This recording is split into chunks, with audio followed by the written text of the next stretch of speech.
मणिपाल की counselling already चल रही है, तो बच्चों के दिमाग में आया कि ये जो मणिपाल जयपुर का कैंपस है, क्या हमें इसे कंसिडर करना चाहिए, क्या हमें इसे बैंगलोर के ऊपर रखना चाहिए या उससे नीचे रखना चाहिए।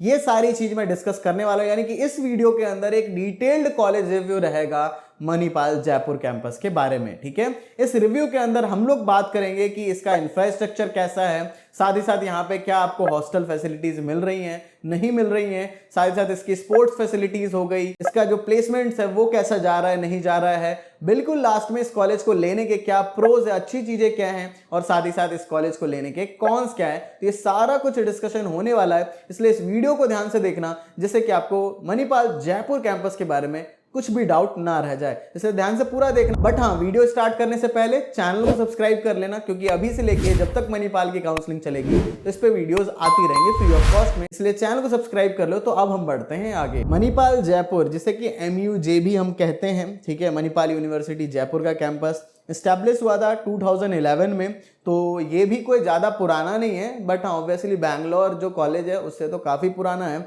लगभग इसे 14 ईयर्स हो चुके हैं। एरिया की बात करें तो 122 एकर्स का एरिया रहने वाला है। बाकी इसका पूरा नाम faculty of engineering Manipal university Jaipur रहेगा।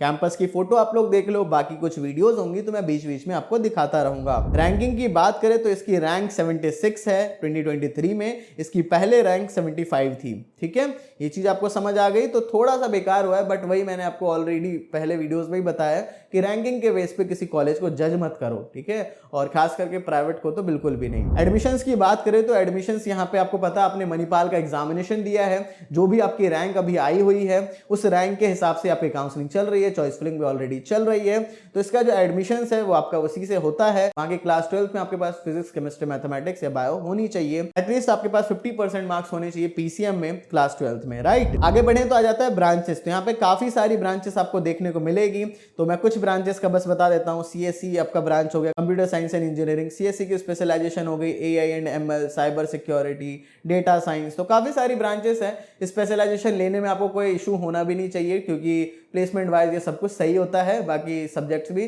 4 ही 5 अलग पढ़ने पड़ते हैं, तो कोई दिक्कत वाली बात नहीं रहेगी। ठीक है, तो CSE स्पेशलाइजेशन भी मिले किसी कॉलेज में तो टेंशन लेने की कोई बात नहीं है। बाकी और ब्रांचेस आप लोग यहाँ पे देख सकते हो, IT ब्रांच हो गई, मैकेनिकल हो गई, मैकेट्रॉनिक्स, तो लोअर ब्रांच हम वैसे सजेस्ट नहीं करते हैं, अगर आपका मन है तो आप लोग ले सकते हो। आगे बढ़े तो आ जाता है फीस स्ट्रक्चर, तो कॉलेज की फीस की बात करें, यहाँ पे आपका पर ईयर का हर ब्रांच के हिसाब से इसकी फीस रहने वाली है। जो इसकी मेन ब्रांच देखोगे तो जैसे कि जो ब्रांचेस है उसमें फीस आपकी 4,10,000 रुपीज रहने वाली है, और जो आपका EC ब्रांच है उसकी फीस 3,41,000 है। बाकी VLSI आप लोग लेते हो तो 3,24,000, बाकी और जो ब्रांचेस हो गए केमिकल, सिविल इंजीनियरिंग, तो 3,09,000 आपका लगेगा, और इसमें इंक्लूडेड होगा वन टाइम फीस जो कि 10,000 है, और कॉशन मनी 15,000 ले रहे हैं जो कि रिफंडेबल होगा। हॉस्टल फीस की बात करेंगे तो इस तरीके से हॉस्टल फीस रहने वाली है। फर्स्ट ईयर में आपका कॉशन मनी यहाँ भी लेते हैं 23,000 के अप्रोक्सीमेटली, और आपका पर ईयर की फीस रहेगी 2 सीटर रूम लोगे तो 1,65,000, अगर आप लोग 3 सीटर रूम लेते हो तो 1,49,000 तक आपका लगेगा पर ईयर का। मेस की फीस 73,000 लगने वाली है, यानी कि टोटल पर ईयर की फीस 2,61,000 के आसपास आपकी लग जाएगी, 2 सीटर का और 3 सीटर का 2,45,000।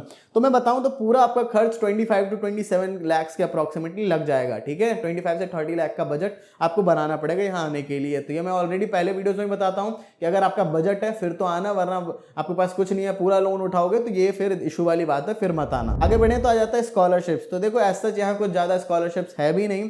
ठीक है, जो भी स्कॉलरशिप्स होंगी वो होता है आपका मणिपाल में जो आपने स्कोर किया है, काफी अच्छा आपका आया है रैंक, तो फिर आपको मिल सकता है। बाकी और स्कॉलरशिप के बारे में देखना है तो यहाँ लिंक दे रहा हूं मैं, इस PDF में आप लोग बाद में डाउनलोड करके इस लिंक के थ्रू जा सकते हो, इनकी ऑफिशियल वेबसाइट पे चेकआउट कर सकते हो। आगे बढ़े तो आ जाता है प्लेसमेंट्स, तो यहाँ पे जो हाईएस्ट पैकेज है दैट इज 85 LPA इसका 2023 में। पहले इसका जो हाईएस्ट पैकेज था 2022 में ओनली 55 था, तो हाईएस्ट पैकेज इंप्रूव हुआ, लेकिन इससे मत जज करो, क्योंकि होता क्या है कि हाईएस्ट पैकेज तो बढ़ जाता है क्योंकि वो 1-2 बच्चों को ही मिलता है।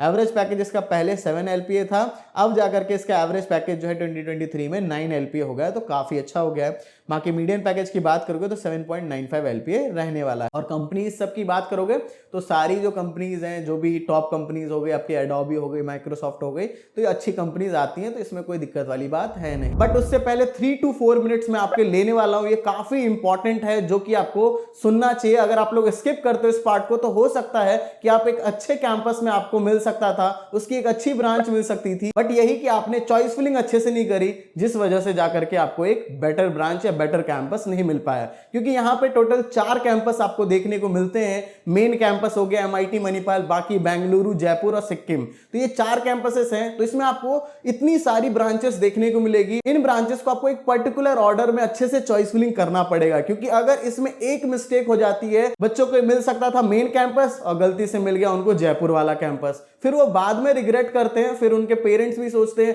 कि बच्चे को तो बेटर वाली ब्रांच मिल सकती थी, बेटर कैंपस मिल सकता था, बट वही मेरे को नॉलेज नहीं थी, मैंने चॉइस फिलिंग अच्छे से नहीं करी, जिस वजह से बच्चे को मिल नहीं पाया। तो अगर आप चाहते हो कि आपकी रैंक पे जो बेस्ट से best campus and best branch मिल जाए, तो you can join our counselling support. क्योंकि हमारे काउंसलिंग सपोर्ट में जितने बच्चे भी इनरोल्ड होते हैं, उन सभी बच्चों को उनकी रैंक पे best campus and best branch मिल जाती है। ऑलरेडी हमारे पास 50+ स्टूडेंट्स ऑलरेडी ज्वाइन हो चुके हैं, बस कुछ स्टूडेंट्स के लिए सीट्स बची हैं। अभी के लिए इसकी जो फी रहने वाली है ओनली 1999 है। ये कभी भी इंक्रीज हो सकती है, 1999 से 2999 हो जाएगी। तो इसलिए जितने भी बच्चे हैं जल्दी से ज्वाइन कर लेना, क्योंकि अभी इसकी फीस आप लोग भरोगे तो 18 to 20 लाख रुपीस इसकी फीस ही है, और इतना ज्यादा फीस भरने वाले हो तो एक better campus and better branch तो मिल सके। तो मैं अब आपको इसके फीचर्स बता देता हूं कि इसमें हम आपको क्या दे रहे हैं काउंसलिंग सपोर्ट के अंदर। सबसे पहली चीज, जैसे आप लोग अभी जाकर के ज्वाइन करते हो, लिंक डिस्क्रिप्शन से ज्वाइन करते ही आपको एक कॉल आ जाता है। कॉल आने के बाद आपके सारे डाउट्स क्लियर कर दिए जाते हैं। साथ ही में एक व्हाट्सएप ग्रुप में भी आपको एक ऐड कर दिया जाता है। इस व्हाट्सएप ग्रुप में क्या होगा कि आप जिस भी कैंपस में जा रहे हो, उस कैंपस में जो भी आपके फ्रेंड्स बनने वाले होंगे, ऑलरेडी जो उस कैंपस में ले रहे हैं, उनके कॉन्टैक्ट नंबर भी आपके साथ शेयर हो जाएंगे। साथ ही साथ आपको एक पर्सनल मेंटर भी अलॉट किया जाएगा, जिनसे कि आपके जो भी डाउट्स अभी से लेके जब तक आपका एडमिशन कॉलेज तक नहीं हो जाता, तब तक आप लोग सारे के सारे डाउट्स आप लोग पूछ सकते हो। बाकी द मोस्ट इंपॉर्टेंट चीज that is your choice filling, क्योंकि ये चॉइस फिलिंग से ही डिसाइड होगा कि कौन सी ब्रांच या कौन सा कैंपस मिलेगा।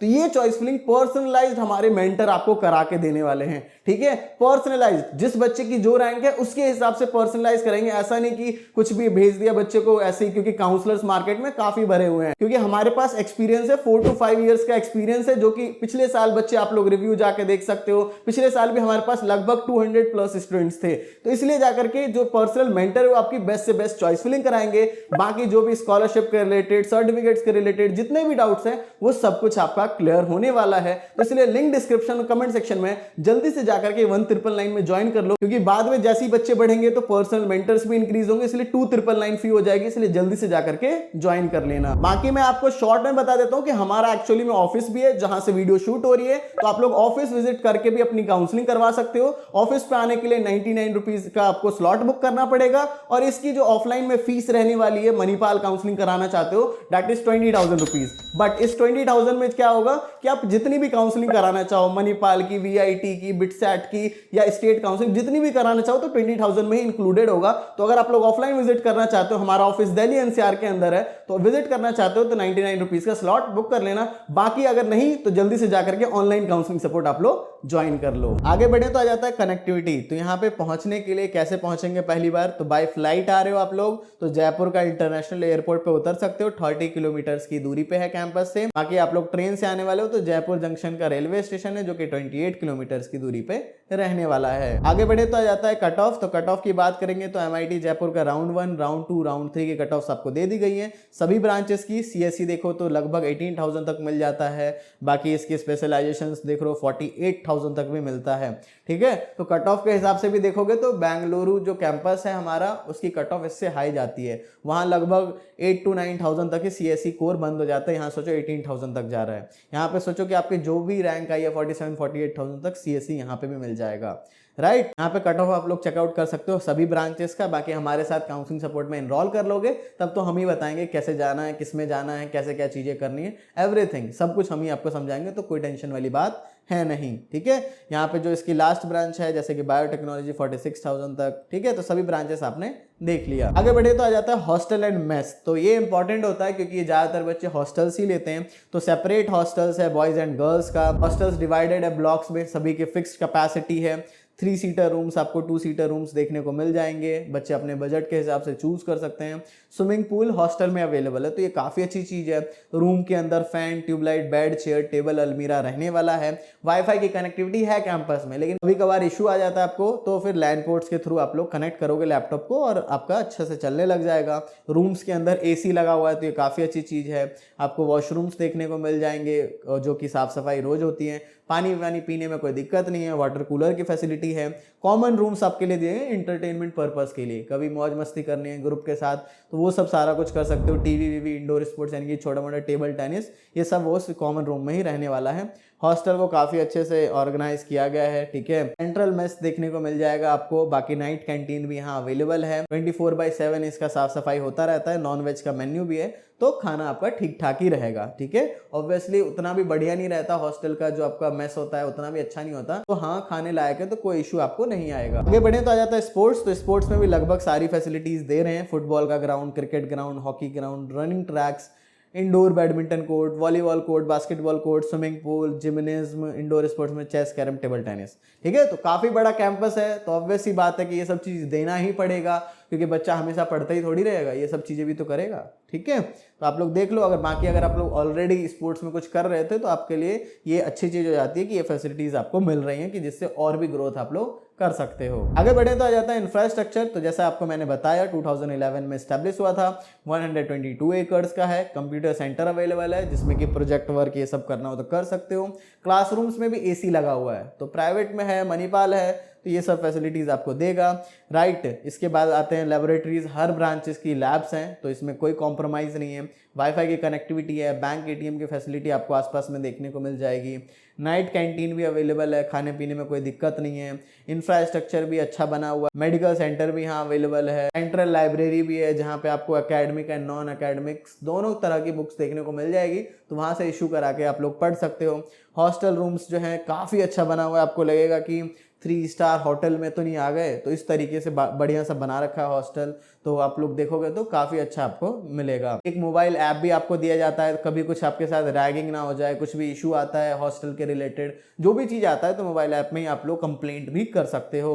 बाकी कैंपस का इंफ्रास्ट्रक्चर काफ़ी अच्छा है, नियर बाय में आपको सारी चीज़ें मिल जाती हैं। आगे बढ़े तो आ जाता है फेस्ट एंड क्लब। तो देखो यहाँ पे फेस्ट होते हैं, वन आयरस करके इसका एनुअल कल्चरल फेस्ट है, एनुअल टेक्निकल फेस्ट भी होता है, जैसे आप नाम देख सकते हो। कॉलेज का अलग से भी स्पोर्ट्स फेस्ट भी कराते हैं। बाकी बहुत सारे क्लब्स है, dance, music, coding club, photography club, GDS club, तो ये सब रहने वाला है, तो कोई दिक्कत वाली बात नहीं है। बाकी इसकी कुछ वीडियोस मुझे अगर दिखती हैं तो मैं लगा दूंगा, बाकी फोटो तो आपको यहाँ पे दिख ही रही है। बड़े सेलिब्रिटीज को भी बुलाते हैं, क्योंकि काफ़ी ज़्यादा है इनके पास पैसा, ठीक है, बहुत बड़ा है। आगे बढ़ते हैं तो आ जाता है एडवांटेजेस एंड डिसएडवांटेजेस। तो पहले हम प्रोज की बात करते हैं, एंड आफ्टर दैट जाकर के हम लोग इसकी कॉन्स की बात करेंगे। तो एलुमनाई नेटवर्क काफ़ी सही रहने वाला है, क्योंकि मेन कैंपस बहुत पुराना है। रैगिंग फ्री कैंपस है, कैंपस काफ़ी डिजिटलाइज्ड है, इंफ्रास्ट्रक्चर अच्छा रहने वाला है। Girls to boys ratio Manipal के कैंपसेस में आपको अच्छा देखने को मिल जाता है। बाकी इंजीनियरिंग कॉलेजेस जो होते हैं, जैसे कि गवर्नमेंट इंजीनियरिंग कॉलेज, इन सब में थोड़ा सा गर्ल्स टू बॉयज़ रेशियो का बच्चों को दिक्कत आता है, ठीक है। सारी फैसिलिटीज़ देखने को मिल जाएगी, कनेक्टिविटी अच्छी है, जो भी आसपास में चीज़ें, इसेंशियल चीज़ें मिल जाएगी।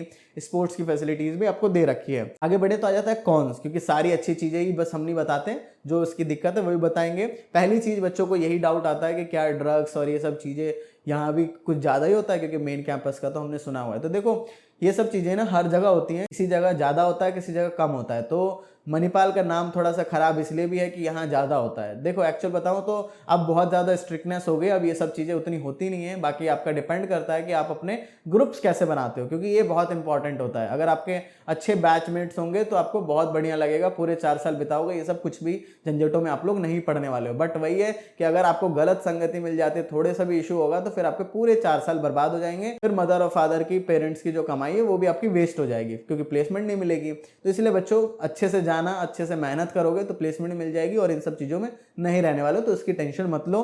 बाकी यहाँ मणिपाल में थोड़ा सा मैनेजमेंट कोटा ये सब भी होता है, जयपुर वाले कैंपस में, तो इसलिए भी थोड़ा सा बेंगलुरु को बच्चे ज़्यादा प्रेफर करते हैं जयपुर के कंपैरिजन में। कर्फ्यू की टाइमिंग रहती है बॉयज़ एंड गर्ल्स दोनों के लिए। अटेंडेंस का क्राइटेरिया फुलफिल करना होता है, वरना फिर एग्जाम सब देने में दिक्कत दे देते हैं। फीस जो है इशू हो सकता है काफ़ी बच्चों के लिए, क्योंकि आपको लोग 25-26 लाख रुपए लगाने वाले हो, तो इतना ज़्यादा पैसा आप भले, हाँ लोन तो सब लेते हैं, लेकिन हाँ आपके पास कुछ अमाउंट तो होना चाहिए, नहीं होगा तो फिर आपको दिक्कत आने वाली है। रिटर्न ऑफ इन्वेस्टमेंट भी एक इशू आ सकता है, जैसे कि मान लो आपको 25 लाख आपने खर्च किए, फिर आपको प्लेसमेंट उतनी अच्छी नहीं मिली, आपने मेहनत नहीं करी, क्योंकि कॉलेज तो अपॉर्चुनिटी दे सकता है, बाकी ग्रैब करने का काम आपका रहता है, ठीक है। बाकी असाइनमेंट का प्रेशर ये सब भी इसमें देखने को मिलता है थोड़ा, तो इस सब चीज़ों को आपको ध्यान में रखना पड़ेगा। असाइनमेंट टाइमली कर लेना, वरना इकट्ठा कर लोगे तो फिर दिक्कत आएगी, फिर एक ही बार में बोलेंगे कि आज चाहिए, फिर बनाते बनाते पूरे रात रात भर बच्चे बनाते रह जाते हैं। तो इन सब के लिए पहले से प्रिपेयर रहो, सारे काम ऑन टाइम करते रहो। बाकी ये पीडीएफ चाहिए तो जल्दी से जाकर के टेलीग्राम ग्रुप से डाउनलोड कर लेना। आई होप सो कि आपको सब कुछ समझ आ गया होगा, फिर भी कुछ डाउट्स बच रहे हैं तो आपके पास कमेंट सेक्शन, और हाँ ध्यान से जाकर के काउंसलिंग सपोर्ट में इनरोल कर लेना। बेस्ट से बेस्ट कैंपस एंड ब्रांच की गारंटी कौन देगा, कोई नहीं दे सकता ना, यहाँ कितनी ज्यादा फीस लगाओगे, इसलिए एक्सपर्ट की हेल्प ले लो, जल्दी से काउंसलिंग सपोर्ट में इनरोल कर लेना। सो बस यार, thank you for watching this video. जय हिंद, जय भारत।